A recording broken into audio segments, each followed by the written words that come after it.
भारत दुनिया का सबसे बड़ा लोकतंत्र और इसका सबसे सशक्त स्थल संसद भवन है। यहाँ जन जन की आकांक्षाओं की चर्चाओं के साथ ही देश के भविष्य की दिशा भी तय होती है। अब ये एक नए रंग रूप में तैयार हो रहा है। दुनिया के सबसे बड़े लोकतंत्र भारत में संसद भवन को मंदिर की संज्ञा दी जाती है। यही वह जगह है जहाँ से देश का भविष्य आकार लेता है। मौजूदा संसद भवन 100 साल पुराना है। इसके बनने के बाद से ही इसका कई बार ज़रूरत के मुताबिक मरम्मत और पुनर्निर्माण किया गया।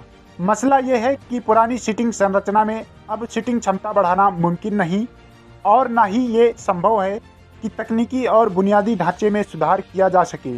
ऐसे में नया संसद भवन 21वीं सदी के भारत की ज़रूरत है और इसे उसी अंदाज में तैयार किया जा रहा है। इसे आने वाले वक्त की ज़रूरतों के मुताबिक बनाया जा रहा है। इसमें पर्यावरण संरक्षण को ध्यान में रखा गया तो आधुनिकता के साथ भारत की विरासतों का संगम भी है। इस बिल्डिंग को बनाने के लिए एक प्रोजेक्ट तैयार किया गया है जिसका नाम है central Vista project. Central Vista project में लुटियंस दिल्ली में नए संसद भवन के साथ ही केंद्र सरकार के अन्य कार्यालयों का निर्माण किया जा रहा है। माना जा रहा है कि ये नया संसद भवन भव्यता के साथ ही औपनिवेशिक वक्त के स्मारकों को टक्कर देने वाली स्थापत्य कला का शानदार उदाहरण बनकर उभरेगा। सेंट्रल विस्टा प्रोजेक्ट को जानने से पहले सेंट्रल विस्टा को जानना जरूरी है। दरअसल दिल्ली में 3.2 किलोमीटर दूर तक फैले सेंट्रल विस्टा इलाके में राष्ट्रपति भवन, संसद भवन, उत्तर और दक्षिण ब्लॉक, इंडिया गेट, राष्ट्रीय अभिलेखागार जैसे महत्वपूर्ण इमारतें हैं।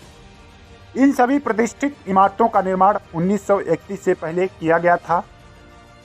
अब भारत सरकार सेंट्रल विस्टा पुनर्विकास परियोजना के तहत इस इलाके का कायाकल्प कर इसे नए कलेवर दे रही है। इस परियोजना का उद्देश्य मौजूदा संसद भवन के पास में एक त्रिकोणीय आकार का संसद भवन बनाना है। इस परियोजना में मौजूदा संसद भवन के नजदीक ही बनाया जा रहा यह नया संसद भवन सबसे अहम है। अब नया संसद भवन सेंट्रल विस्टा पुनर्विकास परियोजना के तहत एक नया रंग रूप लेकर एक नया इतिहास रचने के लिए तैयार हो रहा है। इस परियोजना की अनुमानित लागत 20,000 करोड़ रुपए आंकी गई है। इसके तहत ही सभी नियोजित विकास और पुनर्विकास के काम किए जाने हैं। इस परियोजना का मकसद सेंट्रल विस्टा की सुंदरता बढ़ाकर उसे विश्व स्तरीय पर्यटकों के आकर्षण का केंद्र बनाने का भी है। लेकिन इस परियोजना पर सरकार को काफी आलोचनाओं का भी सामना करना पड़ा, जिसमें आलोचकों ने सुप्रीम कोर्ट में इस प्रोजेक्ट को रद्द करने की अपील की थी। लेकिन सुप्रीम कोर्ट ने सरकार को इस प्रोजेक्ट पर काम करने की मंजूरी पहले ही दे दी थी। इसमें नए संसद भवन के निर्माण को भी मंजूरी दी गई। गौरतलब है कि उच्च न्यायालय ने मई 2021 को सेंट्रल विस्टा पुनर्विकास परियोजना के चल रहे निर्माण कार्यों के खिलाफ दायर एक याचिका को खारिज कर दिया था। इस प्रोजेक्ट को पेड़ काटने और पर्यावरण को नुकसान पहुँचाने के लिए भी जवाबदेह ठहराया गया। सरकार ने प्रोजेक्ट के पर्यावरणीय क्षति में योगदान को लेकर साफ कहा है कि पर्यावरणीय स्थिरता सेंट्रल विस्टा परियोजना का आधार है। सरकार का कहना है कि इस प्रोजेक्ट से हरित आवरण में बढ़ोतरी होगी। अभी तक आपने सेंट्रल विस्टा प्रोजेक्ट के बारे में जाना है, लेकिन अब जानते हैं लोकतंत्र का मंदिर नया संसद भवन होगा कैसा। भारत के प्रधानमंत्री नरेंद्र मोदी ने संसद के नए भवन का शिलान्यास 10 दिसंबर 2020 को किया था। इसका निर्माण 21 महीने यानी आज़ादी की 75वीं सालगिरह तक पूरा करने का लक्ष्य रखा गया था। नए संसद भवन को बनाने में कुल 971 करोड़ रुपए खर्च आएगा। नया संसद भवन 65,000 वर्ग मीटर के विशाल इलाके में मौजूदा संसद भवन के पास बनाया जा रहा है। सबसे खास नए संसद भवन का त्रिभुजाकार डिजाइन है, जिसे बेहतर स्पेस मैनेजमेंट के लिए भूकंपरोधी सिस्टम के मुताबिक Z और Z+ लेवल की सुरक्षा पुख्ता करने वाला बनाया जा रहा है। यह इमारत 4 मंजिला होगी। नए संसद भवन में जाने के 6 रास्ते होंगे।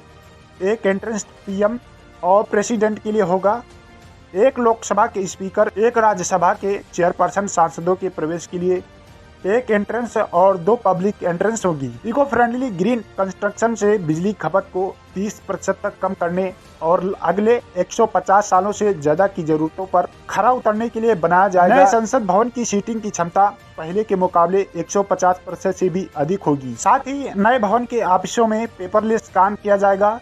इसमें सांसदों के लिए लाइब्रेरी, लॉन्च, डाइनिंग एरिया भी होगा।